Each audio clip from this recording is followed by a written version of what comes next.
Hear the best of TNCRadio.live every night. It's TNC Radio Prime Time. Interviews, music, information, and news you can use every night, 7 to 9 Eastern, 6 to 8 Central, TNC Radio Prime Time.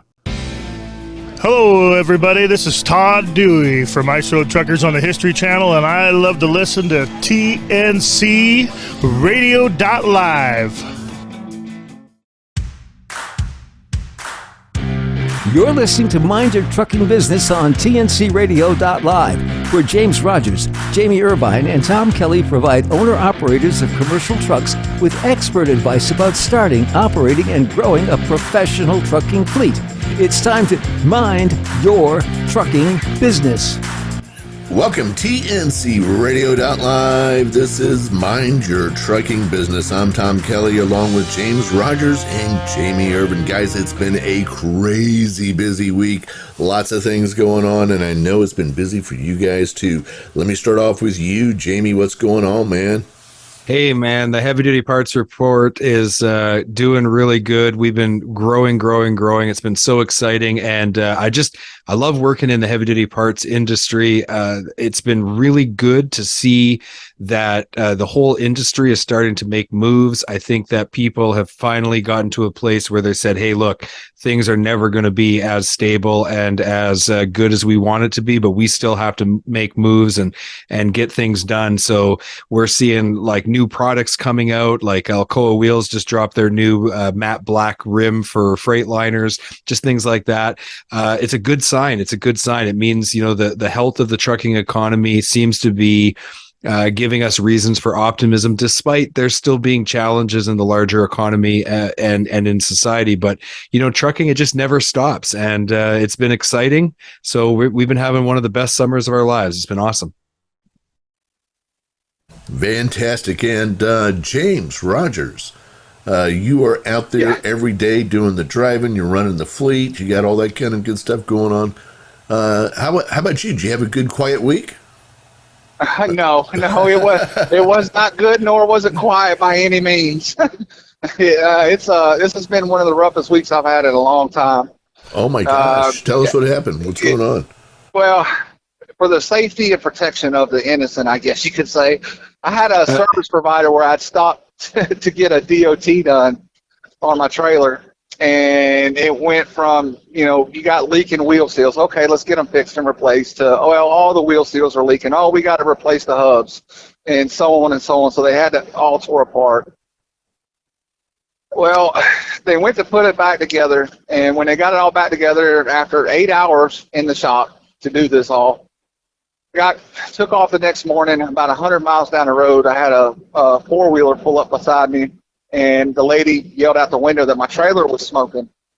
Now, I couldn't see the smoke because it was coming right out of the back of the trailer, obviously. But when I slowed down just enough to get off the side of the road, sure enough, it was just billowing smoke like you had a five alarms fire. So I stopped, grabbed my fire extinguisher, I ran back there, and I unloaded 2 fire extinguishers on it just to make sure I didn't have any flames or anything. And upon further inspection, all 4 of them wheel hubs and seals had blown, covered the whole undercarriage of the trailer, oil. Obviously, the drums themselves, they were just absolutely white hot because the brakes had give away. Had 2 of the brake canisters just from the heat that was generated failed.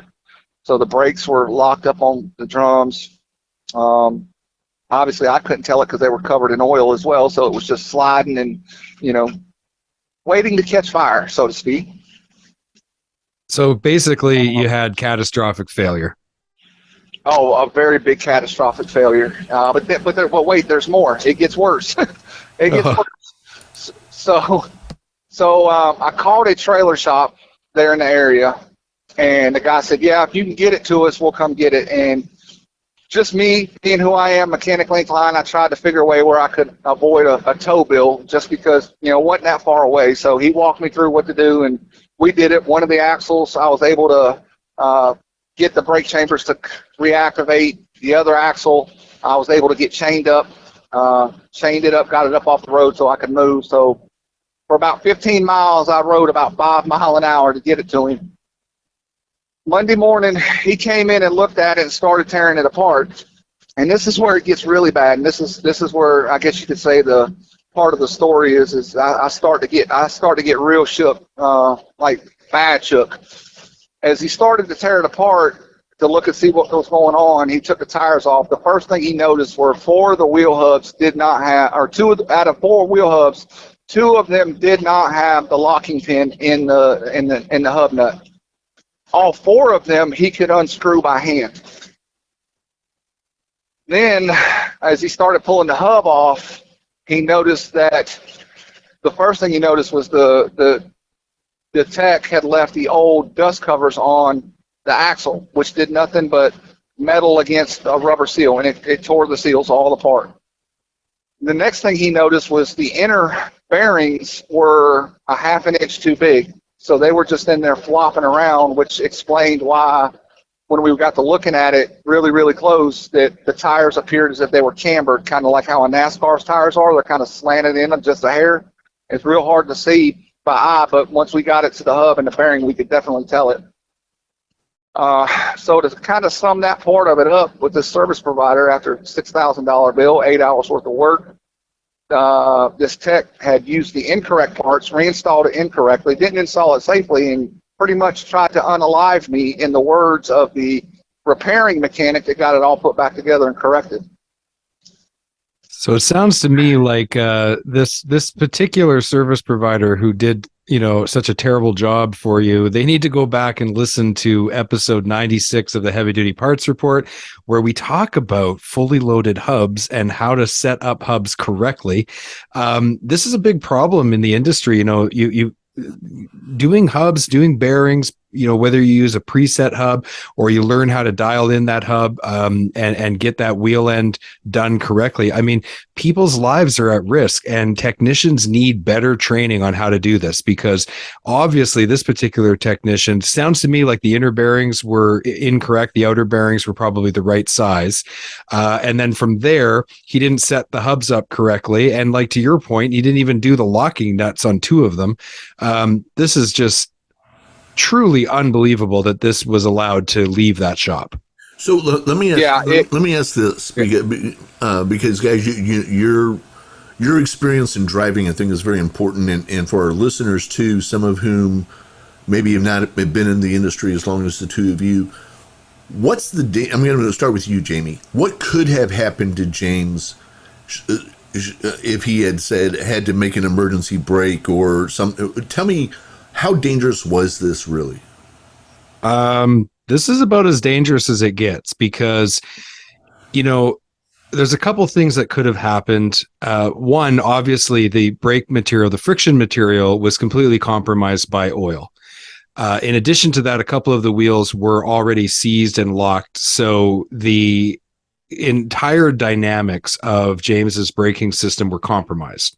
So if he was unable to stop, he would have potentially been in a rear end collision where he would have rear-ended a car in front of him, and that those people might have been killed.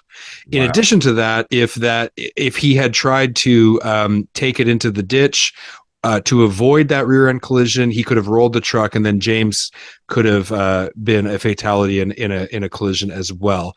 So lives definitely were at risk. In addition to that, with those parts coming apart like that, there could have been a wheel off, and then that wheel off could have also resulted into a collision with another vehicle and a fatality there. So the chances of this going very, very badly was very, very high. And if it wasn't for the quick thinking of a motorist and James's professional training as a driver, perhaps also because James didn't panic in that situation, that could have been due to his training as a veteran and his military training. Fortunately, thank God, all of these things aligned, and we were able to not have a catastrophic collision that ended in a fatality. But one slight, a move in either direction, just a small degree, could have ended terribly. So this is very, very serious. Okay, so I wanted to get that from your perspective, James. At what point did it really hit you? And I'm trying to say this, that we can put it on the radio. Holy crud, that was really bad. I mean, there has to be a moment where you went, "Wait a minute, That moment hit me after I was able to drag the trailer off the highway up into a truck stop parking lot, like right there at that same exit. That's the moment when I got that truck up there parked by myself so I could let it, because it was still smoking, so there was still fear for fire, because you're talking about hot oil and Sure. iron, Sure. So that was the moment that it really started to hit me, like, this is bad, really bad. And then of course it was further compounded when I got to the shop the next day and they started tearing things apart. But to kind of go off of what Jamie was saying is absolutely, now is it from a driver's perspective, I'll tell you this, is that number one, I was 42,000. I had to have a hard brake. There would have been no chance in anything of me stopping at that point. It was a Sunday clear road. I was just cruising.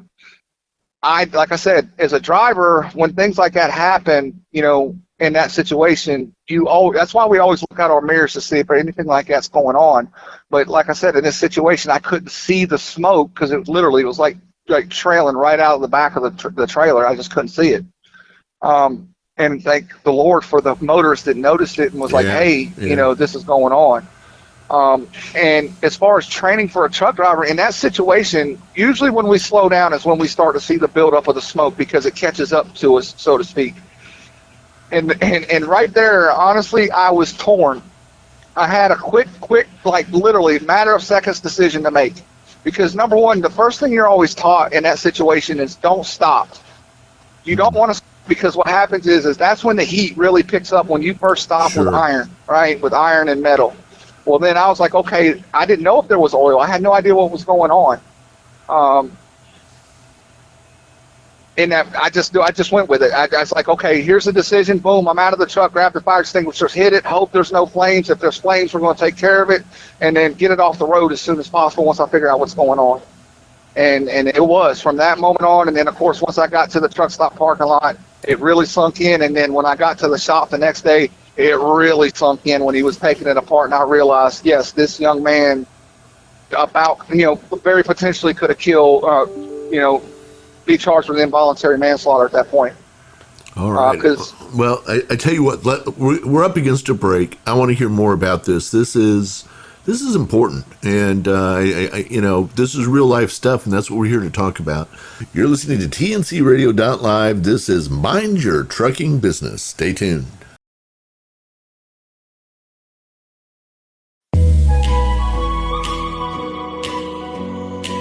Hi, I'm Dr. Christopher Cortman, and now for the Mental Health Minute. Here on the Gulf of Mexico, we sometimes have a condition called riptide. And riptide is a current, a very narrow band of water that has the power to suck you out to sea. And people are advised not to fight against the riptide, and not certainly to flow with it. Either way, there's a good chance you'll drown. The advice is to swim out of the narrow band that is perpendicular to the shore. And that means either north or south, but do not go east or west for fear of being overpowered by the riptide. What does that have to do with the Mental Health Minute, you ask? The same thing is true about our negative thoughts sometimes. What we need to do is not fight them, not battle them, not succumb to them, but swim out of them. For instance, get up out of bed. We're not supposed to be in bed more than 10 or 15 minutes if we're not sleeping. Pick up a book. Turn on your favorite comedy. Call a friend. Go for a walk. Do something to change the channel in your head and swim out of the riptide. There's an excellent chance you'll feel much differently in a very short period of time, and you will never drown in your own negative thoughts.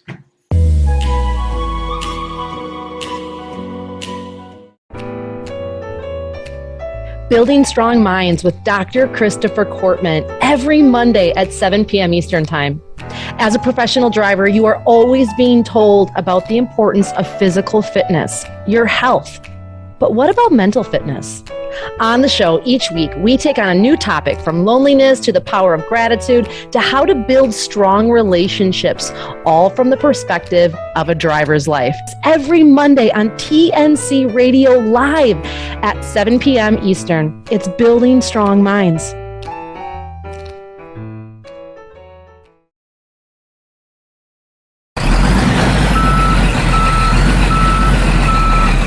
For the latest in traffic, weather, and information, catch the Morning Grind weekdays right here on tncradio.live. Welcome back to Mind Your Trucking Business on tncradio.live. Thanks, Ron. Glad to be back from our break. My name is Jamie Irvin. James, when you're driving a commercial truck, this is a big, heavy piece of equipment, and it's a dangerous job. It has a level of danger to it. You're surrounded by motorists with much smaller vehicles, and if something goes wrong, your life and the other motorists around you are potentially at risk. In our first segment, we were talking about this experience that you had where a service provider incorrectly installed your wheel seals, your hubs, and this led to you nearly having a accident and a catastrophic failure on 4 of your wheels on your trailer. So, James, tell us a little bit more about, from the moment that you got pulled over, you used the extinguisher, you made sure there weren't any going to be any fires. You had a minute there to just kind of think. What was your reaction? And then when you talked to the service provider, what did they say? Well, like we said in the last segment, is I had gotten it pulled up into the truck stop, and of course we gotten it through, but it was at that moment I was sitting in the truck stop, you get that moment to take a deep breath. You're like, okay, I'm safe. I'm not around nobody. Let's further evaluate. And it hit, because I needed to evaluate myself as well, because that's pretty, like I said, that's probably the worst thing I've experienced since I was deployed in the military. And it was scary, very scary. I had reached out once we knew what the problem was. I reached out to that service provider, the location that had provided that service, and they literally trying to deny it. They're trying to blow it off. They're trying to say none of their work is warranted and so on and so on. And I was like, no, that's not going to fly. So got hold of a supervisor. They actually spoke to the mechanic that was repairing it, and the mechanic that was repairing it, who's had well over 60 years in this business, he told him, no, your guy messed up. And his exact words to him was that your tech tried to kill this man. And then when he said that, that's when it really sunk in for me. And I did. I mean, my throat dropped to my, the ever regions of my soul and body, because I really thought about it, and I was like, he's absolutely correct. Because James, let me just sorry to interrupt, but I want to dial in on something that you said. So for those who may not know, James served in the military for many years, and he saw combat. And James, did you just say that this was the most shook you have been since being in the military in a combat situation? Yes, sir. That's exactly what I said, and that's exactly how I felt. Okay, let's let everybody think about that for a minute. Let's let that sink in. This is no joke. And people who are involved in the maintenance of these commercial equipment, I mean, they are really holding other people's futures in their hands. And so when you kind of had that moment where your nerves are now shook. One of my friends who's a truck driver, he said, Why is it that when truck drivers have a breakdown, and I don't mean a breakdown of their vehicle, I mean a breakdown emotionally, they often end up naked walking on top of their truck? And I laughed and I said, have you actually seen that? He says, Jamie, I've seen that more times than I can count. It just shows you the stress and strain that gets put on a professional driver. James, when you had that kind of sinking feeling, what was racing through your mind? Exactly that right there. It actually did. It crossed my, number one, it scared the crap out of me. But number two, yeah, getting naked and walking on top of my truck sounded like something pretty cool just to release some stress. So it's funny. It sounds funny, but really the human body and the brain and your nervous system and your emotions and all of that combined together, it's under this extreme strain, and it's just trying to find a way to release all of that. And so of course it's not a rational response, but it just demonstrates to you what's involved in being a professional driver and how high the stakes actually are. So for any of you who are listening who aren't, you're not a driver, take a minute to thank a trucker. Take a minute to show some gratitude and appreciation, because these people are the salt of the earth kind of people. They're putting their lives on the line, and they're doing it, for a job for themselves, but also because oftentimes they want to serve and they want to do their job so that everybody can get what they need and we can all be successful. So I just want to take a minute and thank you, James, for what you've done in the past in your military service, and also what you're doing today, because it's valuable to all of us, and it's no joke. No, you're welcome. And it is. It's very stressful. And I guess that's a nice, I'll just use the word ignorance that the most general motoring community doesn't know, is that how dangerous this job truly is, all the way. Just like, in this situation, you mentioned about a wheel being off. Imagine if a four-wheeler or normal car with a child or whoever, where people usually like to ride beside these trucks and trailers right by the wheels. Imagine in this situation, which it could have, you're listening to it and you're hearing what I'm telling you. If that tire had to come off, because I have super singles, you're talking about a 200-pound tire and rim at 70 mile an hour, that would have killed them. Yeah. It would have killed them. So James, can you tell us a little bit about, and maybe we mentioned this in the first segment, but I want to reiterate it. So when you were in the military, there is one job that if something goes wrong could lead to automatic involuntary manslaughter charges being put against that person. Can you describe to us what that job is? And then in the next segment, we'll talk about how that correlates to the trucking industry. Yes, sir. That is a parachute rigger. In the military, so what do they do? What does a parachute rigger do? What's their function and job? A parachute rigger's sole job is to pack, repair, fix whatever may be wrong with a parachute that paratroopers use. That's exactly their whole job, all the way from packing it, inspecting it, repairing it, replacing it, making it inserviceable, putting it out of service. That's their entire sole job from day one in the military till the time they get out. So when you put that pack on, you're trusting that person to do their job, and then and you were in the airborne, correct? Yes, sir. And so you then jumped out of those planes with that pack on, and it was up to that rigger to make sure that pack was going to open properly. Yes, sir. Because what happens is after that rigger gets done with that chute, if they deem it good, they actually have to sign a document saying that they did whatever they did to that particular chute. They have to sign off on that document. And if at any point in time that chute fails, or when the paratrooper's using it, whether it fails to open, deploy, something breaks, and that paratrooper's injured or killed, they are automatically charged with involuntary manslaughter. And I assume there's an investigation, and if it's shown that through that investigation that it was because the rigger didn't do their job, then they are held to that high level of accountability. 100%. Yes, sir. So I'm guessing riggers take their job pretty seriously. A parachute rigger, they're not messing around. Very serious job, very stressful job, as you can tell. Yes, sir. Yeah. Okay, so when it comes to a correlation to the trucking industry, when we get back from our break, we're going to talk about that a little bit more and really drive home that point about the role that a service provider plays and how it's very similar to a parachute rigger. We really appreciate you listening, and we'll be right back.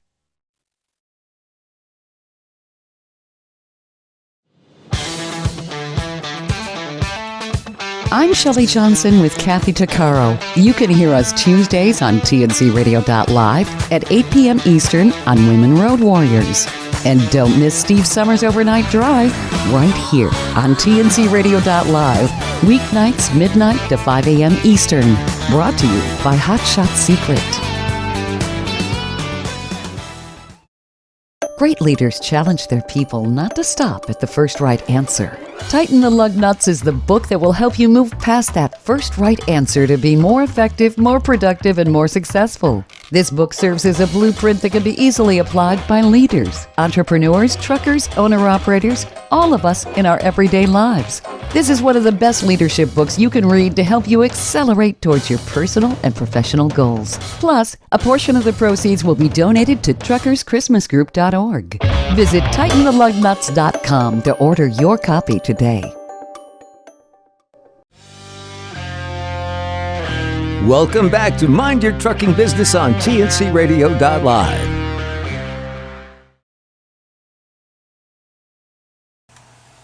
You're listening to TNC Radio.live, and this is Mind Your Trucking Business with Tom Kelly, James Rogers, and me, Jamie Irvin. We've been having a great conversation. James is telling us a story from this week that really will make the hair stand up on the back of your neck. Close call, James. I'm really sorry that you had this happen to you. Oh, yeah, you're right. Close call is not the word. Somebody was watching over me for sure. So we've been, James has been telling us this story about a service provider who didn't install wheel seals and hubs correctly, and it led to a catastrophic failure of those two axles, but it also could have very easily led to much worse. Fortunately, as James said, someone was looking out for him and the motorist around him, and nothing did happen like that. But nonetheless, the responsibility falls on that service provider. And we were kind of using the illustration of when James was in the military and he was in the airborne. The role of parachute rigger is a really critical role, and there's a lot of responsibility. You got to make sure those parachutes are, packed correctly, they're repaired correctly, they're in good working order. And if you fail to do that, it's an automatic involuntary manslaughter charge if you're found negligent. Very similar to a service provider in the role. A service provider is there to repair and to maintain commercial equipment, and the drivers and the motorists around them, their lives hang in the balance if there is negligence. So, James, if you had an accident that had led to a fatality because of this, during the course of an inspection, no doubt the people inspecting the accident would have pointed to this service provider's improperly installed installation of these parts, and there would have been heavy accountability. So, Tom, you had a question for James related to the reaction of this service provider's corporate head office. I'd like to kind of kick it over to you. What were you curious about? Well, so James, if I understand correctly, you told them about this with the parachute rigger and their importance. Is that right? Yes, sir, I did. Yes, sir. I told him the exact story is that, in the military about the parachute rigger, his whole sole purpose is to pack, fix, the chutes 100% and sign off on it. If a paratrooper jumps and is injured, or in worst case scenario burns in and is killed, they're automatically charged. And the reason it got to that level is because the local location was blowing it off. They're trying to blow it off, say whatever, so on and so on, which I've got this all documented, the pictures of the parts that came out and all this stuff. And so I had to take it to corporate, and I was able to get hold of this service provider's, a member of their corporate team that heads the technical and repair division of this service provider. And I'm telling him this story, and I'm telling him, exactly how it works out is if that parachute fails and a paratrooper's injured, killed, then the individual, that rigger, is charged with involuntary manslaughter. And his question to me was, how does that tie over to what we're talking about here, sir? I said, because your technician is the parachute rigger and I am the paratrooper. Yeah. He tried to kill me. Yeah. Well, did he have a response to that at all? Yes. His response, he immediately ended the conversation with, I will send this over to our claims department and our technicians immediately. And he ended the conversation. Yeah, I wonder if that scared him. Do you think you get his I hope it attention? did, because I would hope so, because what their technician did sure enough got my attention. Oh man, James, I'm so sorry. You know, it's frustrating for me. I've worked in parts and I've worked with technicians my whole life, and I have to say, there's a lot of technicians out there that have a real high level of professionalism and they get it. But man, there is some that don't, and they just don't seem to grasp the gravity of the situation. Right. Well, here's the reality. Like you'd mentioned before, like if I had, we'll just say if a worst case scenario had happened, right? If I needed to hard brake, if I had a wheel off, or say I had a wheel off and I rolled in the middle of the road and I hit another car and I killed somebody. The reality of that is, until the investigation would have got to the point and realized that service provider's technician, that his install in incorrect parts is what caused my failure, I would have immediately been arrested if I survived, number one, and I would have been charged with involuntary manslaughter as a truck driver. That's actually a law. Stakes are kind of high. and even though it's not a worst case scenario, James, the stakes are still high, because what did this end up costing you? $13,000 in a matter of 48 hours. Oh, so that makes August a bad month financially. Very bad. Yeah, very bad. That kind of an expense would put probably 99% of single truck owner operators out of business. Or at the very least, they'd have to borrow money that they can't really afford, and then all of that goes with it. So, this is, either way you look at it, the stakes are high for the drivers. So this is why getting good technicians and proper repair and maintenance is so, so important, because of how high the stakes actually are. Well, you want to hear the kicker? You want to hear the kicker to it? Here's the sweet spot to it. He passed my trailer's DOT inspection. That's even scarier, isn't it? Yeah. Because you wonder, then what else has he passed? Exactly. See, that makes my blood boil when I hear that, because you know, I'll tell you, just from the parts side, the manufacturers, like I've got a relationship with Conmet, SKF. They all have pre-loaded hub assemblies for trucks and trailers. They also do extensive training. I know my friends that work at SKF, they have this rig that they bring around to all the shops and they do actual training on how to properly set up a hub and how to avoid this exact situation. You know, we need to do more to provide that kind of level of support and training to technicians. But at the same time, you know, you can only meet them halfway. The technicians have to take this seriously and take, you know, if they don't know what they're doing, they got to go and make sure that they find out. Oh, absolutely. I mean, one of the common things that you hear a lot nowadays is some places will say, well, I've only got a tire or a lube tech. But then you see that same lube tech or whoever, he's out there wrenching on a trailer or a motor. So now I question, was this guy even properly trained? My opinion, obviously, afterwards, no. No, he wasn't. A big heck no. Clearly he doesn't have he needs to get off the line. What's your next step? Well, I'm currently right now in a back and forth conversation with corporate. Obviously, I reached out to my bank after I kind of settled my own nerves and my mind and made a decision not to walk around naked on top of a trailer. Reached out to a financial institution, and I disputed the charges. So they're going through that process. I had to send all the evidence to my financial institution because I told them I'm going to recoup what I paid. And then I also, communicated that I am seeking compensation for the damages that was caused, for the loss of freight, because I lost like a very high paying load. Also seeking damages for time down, because that put me down for a week. That right there put me down for a week. Wow.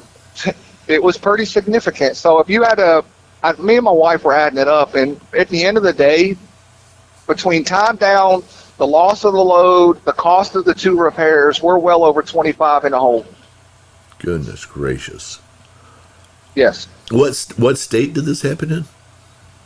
Pennsylvania. Pennsylvania. Actually, the service provider is in the Buckeye State, right at the state line going into Pennsylvania. Gotcha. Yep. Wow. It's a scary situation. And, it kind of leads to a secondary conversation. And we'll do this when we come back from the break here in a minute. But this is, make no mistake about it, whether you've been driving for a month or 30 years, you have to have picked up by now, this is a very stressful job. It's a very dangerous job. It's a very stressful job. And you have to keep yourself mentally strong. And that's something that we've always cared about on this station. I know that's something that you've always pressed in your work that you've been doing, Jamie. And so let's take a few minutes to talk about that when we come back here in just a couple of minutes right here on TNCRadio.live. Stay tuned. Mental health is a topic that isn't addressed enough in the trucking industry. There are many articles, websites, and businesses that can help truck drivers live a healthy lifestyle.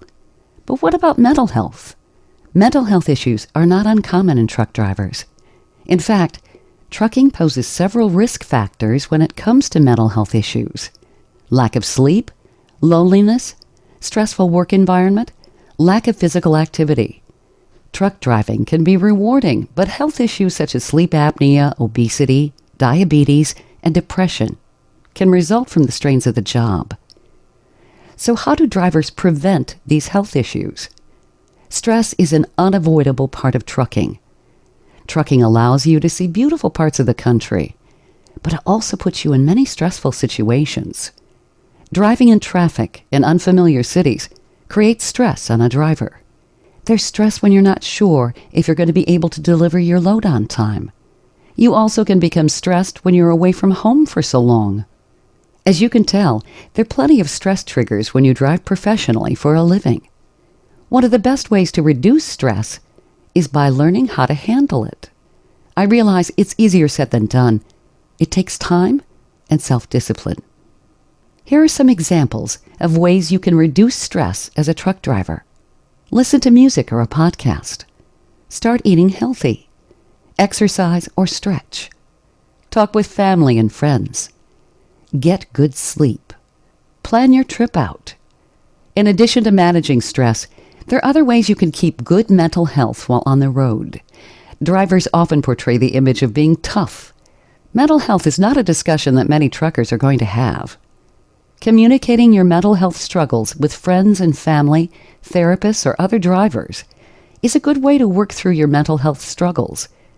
Here's some more ways you can stay mentally healthy when you're on the road. Stay in touch with loved ones. Establish a morning and night routine. Bring a pet on the road. Travel with your spouse. Consider team driving. Bring things on the road to keep you entertained, like a laptop, video games, or TV. Occasionally book a hotel room. It's nice to get out of your truck every once in a while.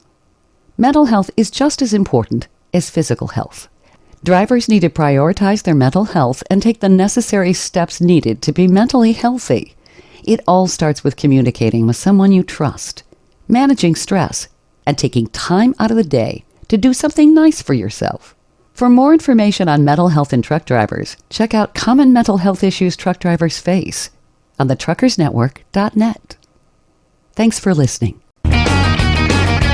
Catch Landline Now every night at 11 p.m. Eastern Time, along with an encore presentation weekdays at noon, right here on TNCRadio.live. Welcome back to Mind Your Trucking Business on TNCRadio.live.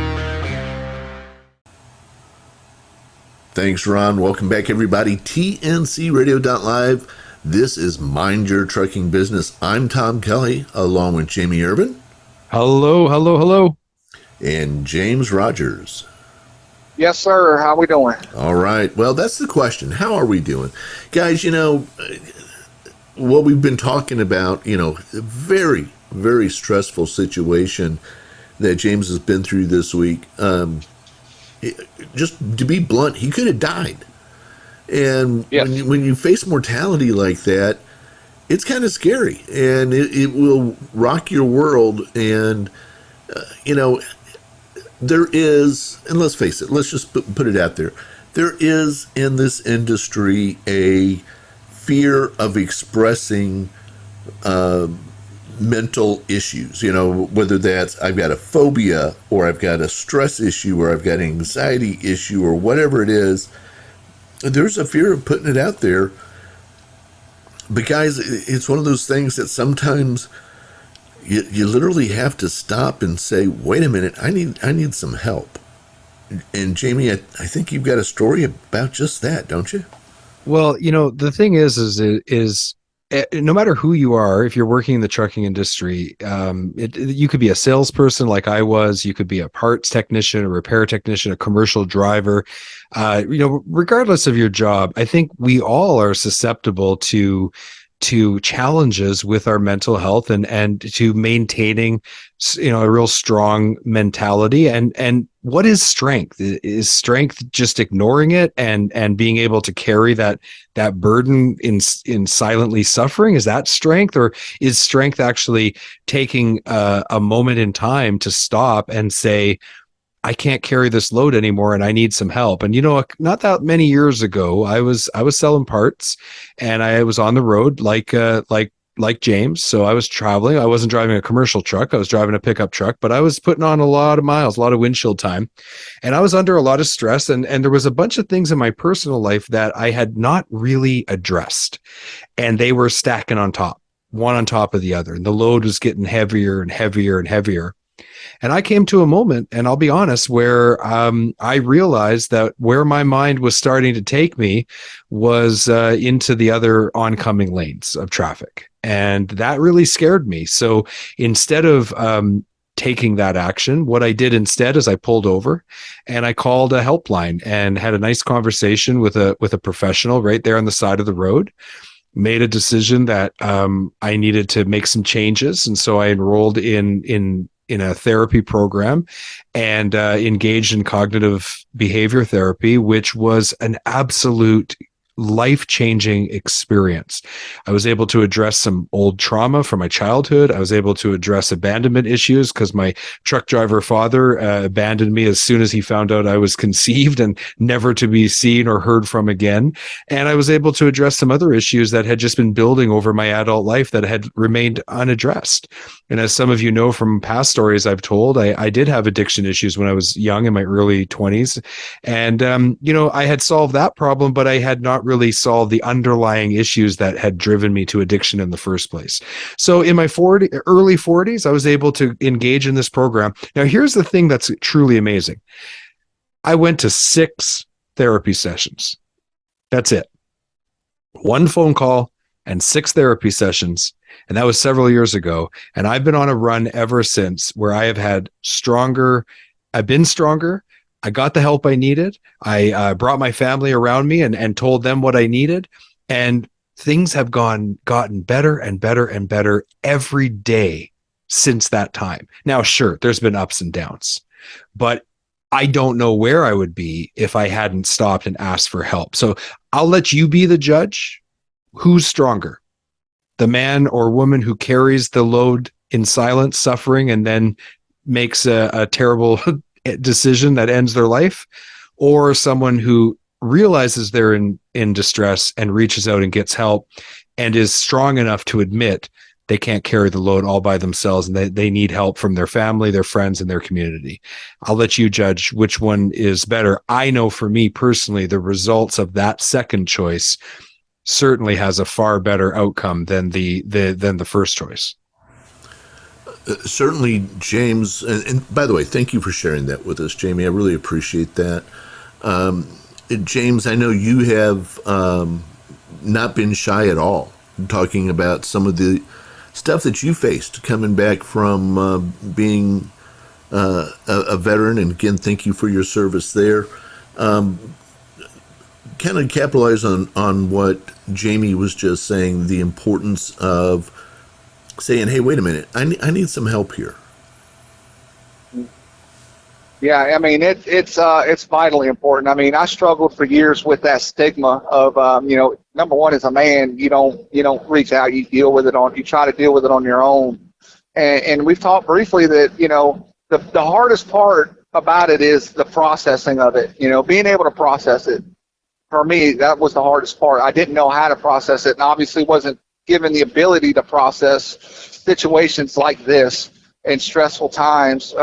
When I was in the military, you just weren't allowed to. But here you have that ability, and you gotta that stigma, that saying that you just suck it up and you keep it in, you just deal with it. No, you've got to find help. If you need help, you've got to reach out, whether it's to a friend, family member that may be able to help direct you into where you need to go, or a hotline number or a self-help number. If you're a veteran, you can actually call the Veteran Crisis Line at any point in time and speak to a professional. And that's probably a lot of times why, there's such a big push in this industry in particular about finding some sort of outlet, whether it's in your truck or even at a truck stop, for some sort of physical activity or something like that. Like in my situation, what I did this particular time to help deal with it and bring myself down and think through it was I talked to my wife while I was literally walking laps around a parking lot. You've got to find a way to relieve that stress, because if you don't, it accumulates. You may not think so, or you can continue to lie to yourself, but it does. The brain does not deal with stress very well. It starts to store it in this file in the memory, and it just jumbles it all up, and it compounds it. So yes, it is vitally important to reach out, because like Jamie, I was at that point 6 years ago. My wife walked in on me in a bathroom when I was at my lowest point with a .40 caliber pistol in my mouth. If it was not for her doing that and finally getting me to find help and seek help, 2 years worth of therapy, talking, processing, going through that process to process everything from the military and stuff, past traumas, got away from addiction. I'm a better person today, and I know how to better deal with stressful moments. It's just getting through that process. And there are a lot of people that do not know how to do it. And that's why you do see a lot of things sometimes you see in this industry. And I want to touch something like, for me, my situation, I only went to 6 therapy sessions, but those tools that I gained, I've been using for years now to make a slow, steady improvement in my life. So I don't want to underestimate how much therapy one person needs over the other. Like your situation was completely different, James. You had different kinds of traumas and things to deal with, and it took longer, and that's really good. Like everybody's different, and everybody's needs are different. And so what I loved about the whole process, I mean, nothing about it you love, but the thing in hindsight that I love is, first of all, how willing people were to help. They wanted to help. And second of all, when you get with the right professionals and they give you the right tools, if you're willing to put in the work, they're going to be there with you for as long as it takes. So if it's quicker like me or a little longer like you, James, it doesn't matter, because you're just getting the help that you need and you're getting those tools. And once you've developed the tools, James, and I'm sure you've noticed this, you're using those tools on a daily basis going forward. So I think half the battle is admitting you have a problem, and the other half is just learning how to access the kinds of tools necessary to cope. Once you get those two pieces in place and you put the work in, you can be successful again. So guys, let's wrap up on this, guys. There's a new hotline, and a lot of people don't even realize this yet, but across the U.S., effective last month, you're familiar with 911, of course, right? Yep. So starting on July 20th last month, we now have 988. Okay, 988 is the crisis hotline. And actually, you'll find this interesting, James. It begins with, if you are a vet, press 1. Yes. Okay, because they know that vets have particular issues that they can, I'm not going to say they put them in the front of the line, but they're the first thing that they're reaching out for is that. But is to talk in the midst of a crisis. You don't have to be suicidal. You don't have to be in a rage. If you need to reach out to someone, they're going to talk you through. They're going to figure out what kind of resources that you need. You don't have to go figure it out for yourself. They'll help you figure out the resources that you need, work you through the moment that you're in, and get you on to the things that you need to do. So across the U.S. now, I don't know if they have something like this right now in Canada, Jamie, but in the U.S., just starting last month, 988, a critical resource that is available to any driver at any time, or anybody involved in the trucking industry or any industry for that matter. So Tom, if you are in Canada and you are in crisis, you can call 1-866-585-0445, or you can just text wellness and you'll get access to help. So it's either 1-866-585-0445, or just text wellness to 686-868. So you can text wellness to 686-868. All right. As we head out, I know for a lot of people that still leaves some fear. One of the things we're going to play right after this is what it sounds like when you call 988. You have reached the National Suicide Prevention Lifeline, also servicing the Veterans Crisis Line. If you are in emotional distress or suicidal crisis, or concerned about someone who might be, we're here to help. Para español, oprima el número 2. If you are a U.S. military veteran or current service member, or are calling about one, please press 1 now to speak with the Veterans Crisis Line. Otherwise, please remain on the line while we route your call to the nearest crisis center in our network. So that's what it sounds like when you call 988. Not scary, not intimidating. And as you can see, always looking to service vets too. Don't be afraid to use the line. They want your call. And remember, that's 988 in the U.S. And, guys, don't be shy. If you need some help, reach out and find the help. And if there's anything we can do to help you, feel free to write to us, info@tncradio.live. Hey, we got to run, guys. It's been a fantastic show. Look forward to talking to you again next week, right here on tncradio.live. Don't forget, you can hear all of our TNC Radio primetime shows again on our podcasts. Just go to tncradio.live/podcasts or search for tncradio.live wherever you listen to podcasts.